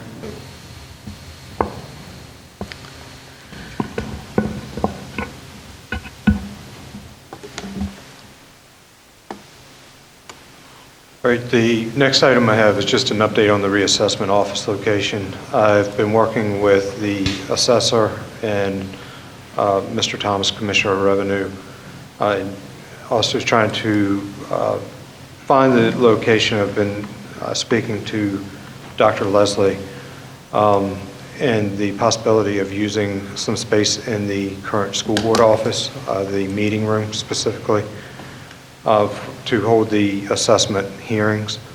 I do have another meeting tomorrow with Mr. Thomas and Mr. Pearson, so I should hope to have some additional information by then, but I just want to let you know that we are still working on trying to secure that location and the timeframes. Quick question on that. What is the old juvenile office building in the courthouse, in the new courthouse being used for? Tommy Tomlin's old office. What is that currently being used for? In the old court, No, or the new? Right out here. This building, this office right Right out here? Yeah. It's still the same thing. It's still juvenile detention. And who and when do they come in there? I can get those times for you. It looks like a mess. It looks like when Tommy Tomlin left it. I can get with, So it is actually being used. they do use certain offices in that facility, yes, sir. That's fine, but I see an office sitting there, and my many tracks through and out these doors, I never see nobody in there. And they could very well spend a lot of time that I don't see. I'm not saying that. But I'm curious. It's a big office. A lot of room, very convenient. Maybe they could be moved somewhere else, I don't know. Yeah, I know there are several offices there. I don't know that we could use that office, if that's what you were thinking. Wondering. Just from a security standpoint, their security standpoint, I don't know if they would allow that. But that's something I can certainly check into. So, Because Northumberland County does not have a juvenile intake officer, right? I believe that position is shared, and they are here certain days. Kind of like the magistrate situation. Yes, sir.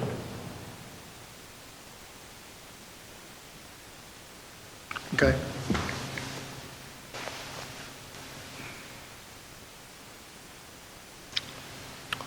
All right, as we get more information on that, I'll provide that to the board. Next item we have is the fiscal year 27 budget discussion. As Dr. Pico mentioned earlier, that there was some information that was previously sent out to the board. Wanted to get feedback, discussions with the board, if that's the direction as far as the schedule you all would like to proceed forward with, and if that's the submission format that you all would like. We currently have a different submission format that if you all decide to move forward with this, which we can do, we'd need some time to reformat some things and get that out.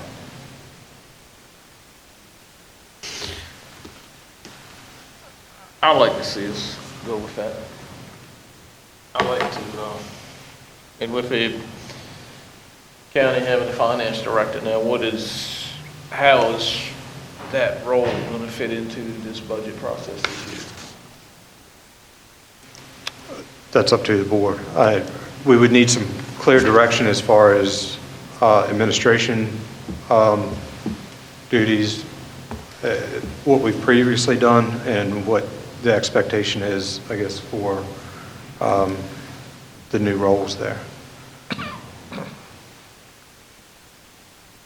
We just need to know from the board how you wish for us to proceed.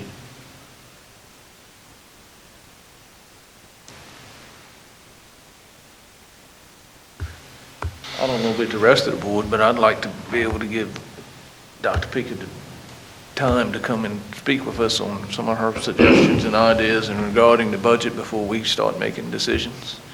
Some of it we may be able to use, some of it we may not be able to, but at least it's a different view.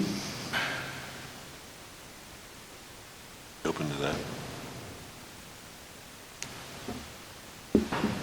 So you're open to some discussion on this Yeah, before? to discussion, yeah. Yeah, that's what I'd like to have. I'd like to have some discussion first.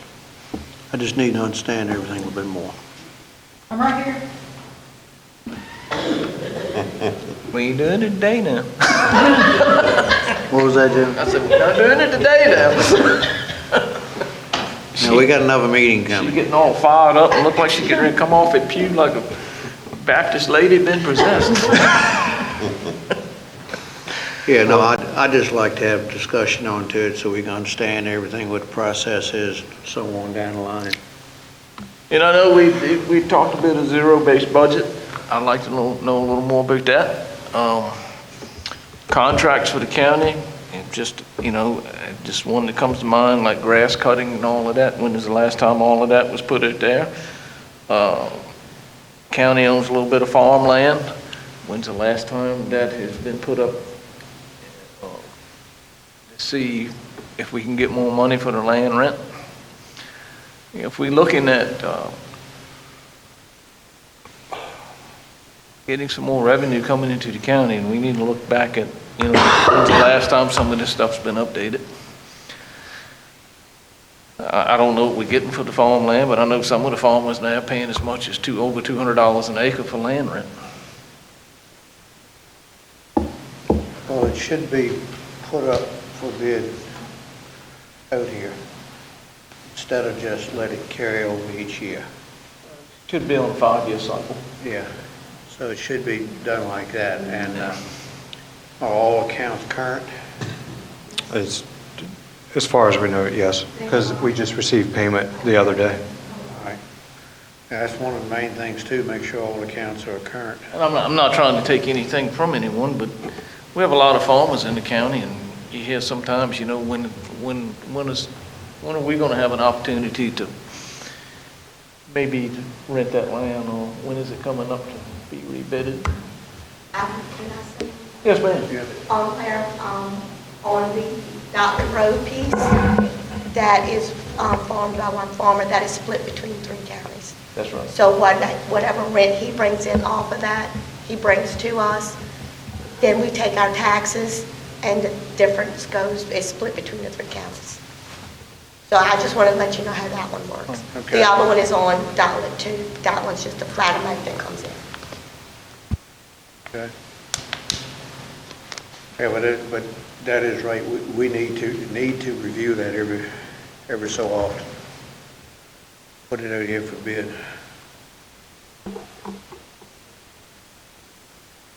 Anything else, Jim? I think if we're going to do that, we can get into budget season, let's go on and see if we can set up a meeting so we can have that discussion and move forward, if that's what everybody wants to do.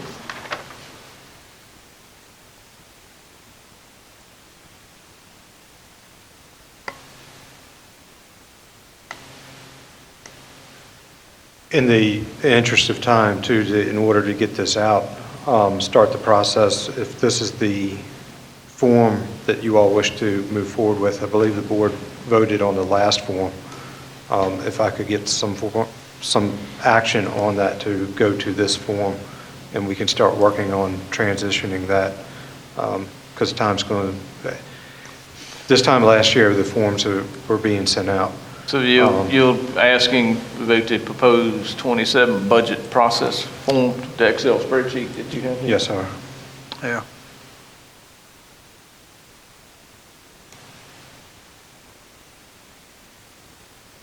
And what guidance, as far as you all would like sent out with that? I'd like to know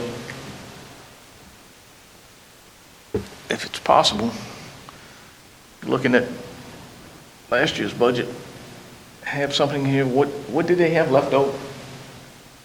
We're looking to look at a zero-based budget. Again, it's not on what you want, it's what you spent.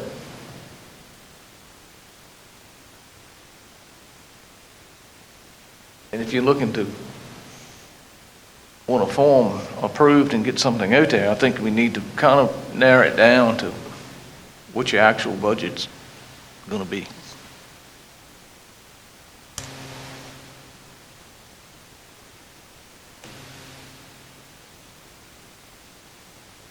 It's easier just to add 10% on each year. You're right. It's easy to do. And I guess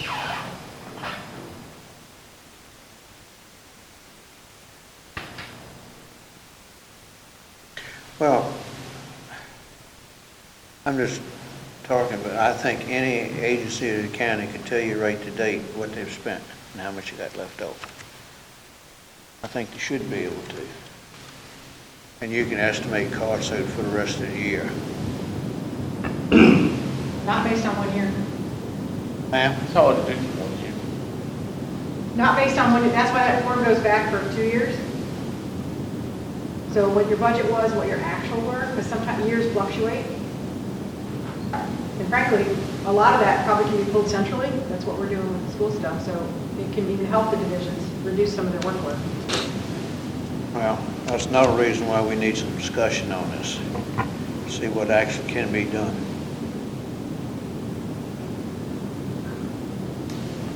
Send the form out and go on and have a discussion, and if something needs to change, we can ask for that information anyway. Well, that's how much trouble is it to send a form out? Well, the current one, we did based off the budget, and that goes back 3 years. But that's just what was approved in the budget. This one is, and we could pull the information, Mary would have all of this information in the document. And this has fiscal year 25 requests, so I think that's what was approved for the budget, or what the department actually requested. So it would be what they had requested, but the actual, you're right, there needs to be what was approved. Is that differs? You can replace that one. But the most important thing is getting the expense. Right.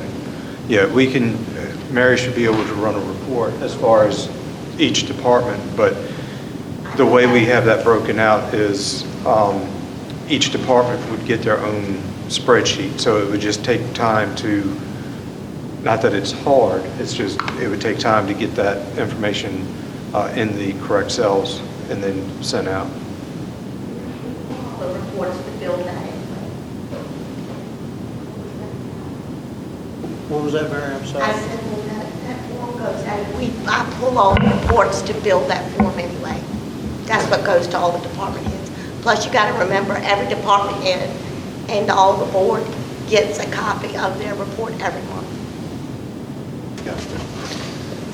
What they got, what they've used, and what's left.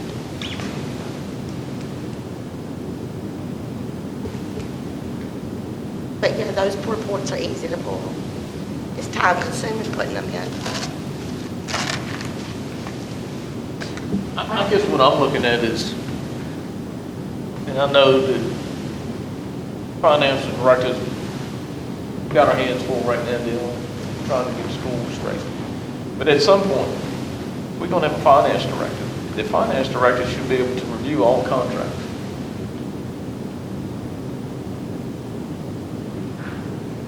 And be a part of that. They may not be, you know,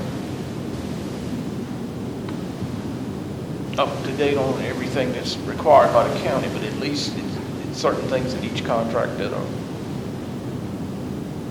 can be reviewed as far as for the numbers, the dates, cost.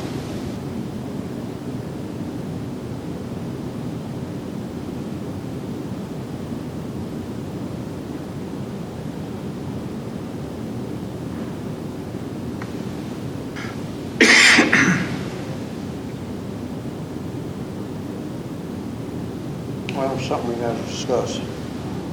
We got a lot of things we need to discuss. Yeah. This just isn't one, there's a whole lot of things.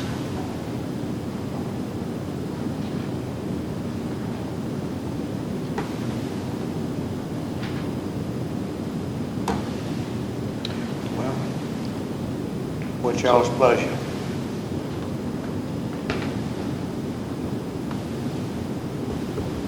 So would you like us to pull together a department? We'll just take one department right now, pull that together, and show you what that form would look like for that department. Then that gives you an idea of what we're looking for. Yes. And if that gives you a better idea, or if you all are ready to move forward, because like I said, last year, we've moved forward and sending out. Yes, let's do that, and then we can move forward and get it out. Okay. Because right? We're gonna have a discussion when you wanna have a discussion. We gotta have another meeting anyhow. We got other stuff to discuss, so. We gotta see if we can get 8 or 9 meetings this month. We gotta beat that, at least 10, 12. Yeah. Well, you looking for brownie points? You looking for brownie I points? know, if we have that many meetings, we're gonna need to bring some brownies. That's the man right there. No, just. No, we got a lot of other stuff to discuss. Probably the very near future. Yeah. But, we just need to get it done. We don't need to put anything off.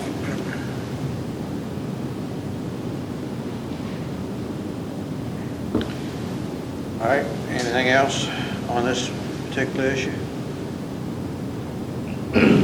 Yeah, and unless you all want to move forward with it, we'll get that together for you and show you what that would look like. That's fine, that's fine. We'll do that, and if we need to change it, we can change it. Change it. Just go ahead and get it together and present it to us. Okay. All right. What else you have, Mr. Tadlock? Next items are going to be closed meeting items. All right, if you're all ready, I'll entertain a motion to go in closed meeting. Need a motion that the Northumberland County Board of Supervisors convene in closed meeting pursuant to Virginia Freedom of Information Act, Section 2.23711A1, for the discussion and consideration of personnel matters. Section 2.23711A29, discussion of the award of public contract involving the expenditure of public funds, including interviews of bidders or offers, and discussion of the terms or scope of such contract where discussion in open session would adversely affect the bargaining position or negotiating strategy of the public body. Invited to attend the closed meeting as necessary, the county administrator, assistant county administrator, and if you all are agreeable, Ms. Dotson, as they are deemed necessary, and their presence will reasonably aid the board in its consideration of the topics to be discussed pursuant to Virginia FOIA Section 2.23712F. All right, gentlemen, can I have a motion? Motion to go into closed meeting. Second it. Got a motion to second. Any discussion? If not, all those in favor say aye. Aye. Aye. We're now in closed meeting, ladies and gentlemen.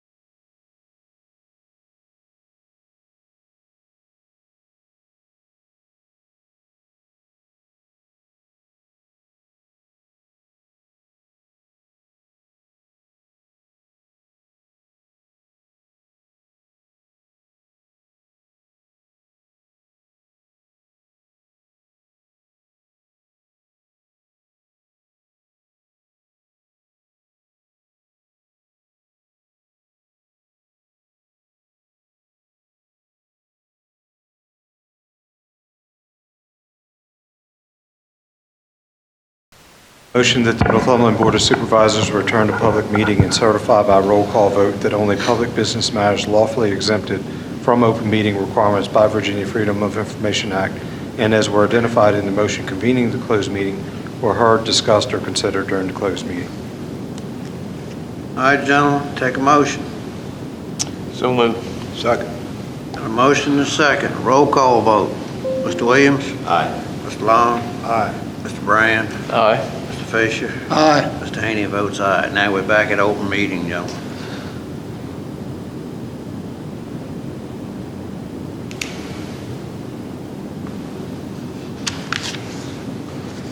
Don't y'all forget the Boo Bash.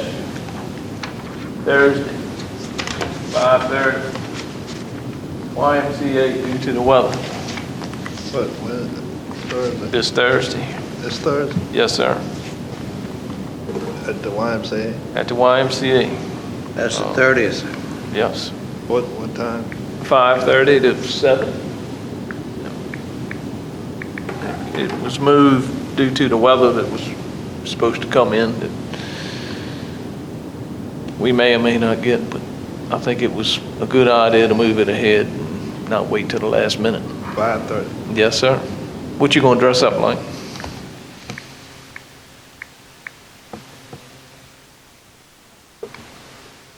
don't dress up like. I don't want to be. You don't want to be the same thing. That's right. I'm gonna go as a firefighter. Okay. I don't know if you guys heard it or not, but the menhaden industry had to go before the Atlantic States Marine Fisheries Committee which was yesterday, in Dewey, Delaware, and they were facing pretty drastic cuts in their catch, and all things considered, they came away remarkably well from everybody that was against them. They did suffer a small cut, but I think it's one that they can live with, so I'm happy for them. Great. I was worried. We they've had we heat lose on. that industry in the That's county, right, we man. hurt. That's right. We'd be hurt. Yeah. The northern neck would be hurt. Yeah, So it came out pretty good. it did. Okay. Really good. Good. And I'm glad to hear that.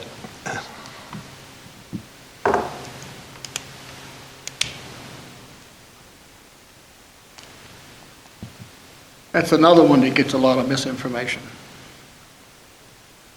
put on them.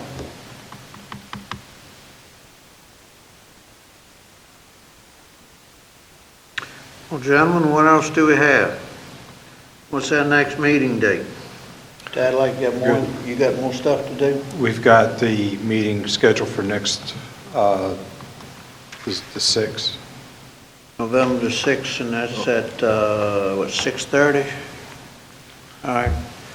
Y'all got nothing else? We'll entertain a motion to carry over, unless you got something. No, we've got that at 6:30, and that's joint with the school board and the board of supervisors. Yeah. Do you all wish to meet earlier to take care of some other administrative items, or do you want to just do that after that particular meeting? Let's do it before, if that Yeah, works for before, everybody. Yeah. What day now? 6.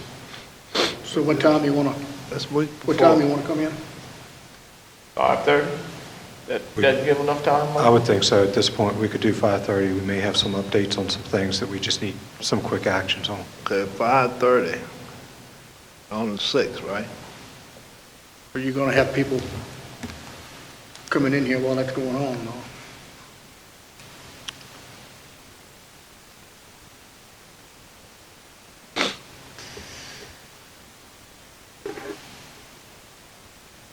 Think 5:30 or 5? You think 5:30 would be good? I think 5:30 should give us plenty of time. Yes, sir.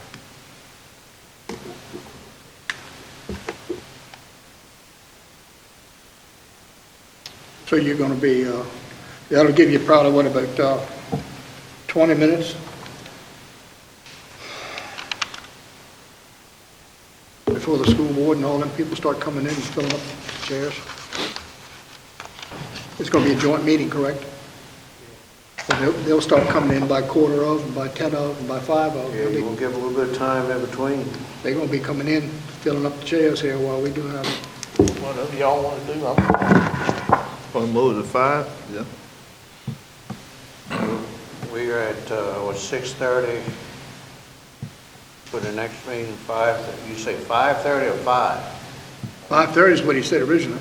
Ain't but an hour in there, is that it? We just had some of the grant requests.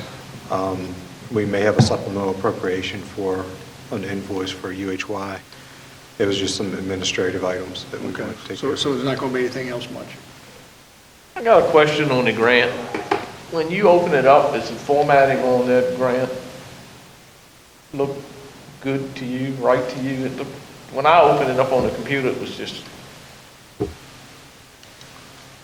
all over. For the last one that we received? Yeah. Some of it looked like it was skewed or something. but I'd like for them to fix that. I can go back to them and ask. Hard to follow.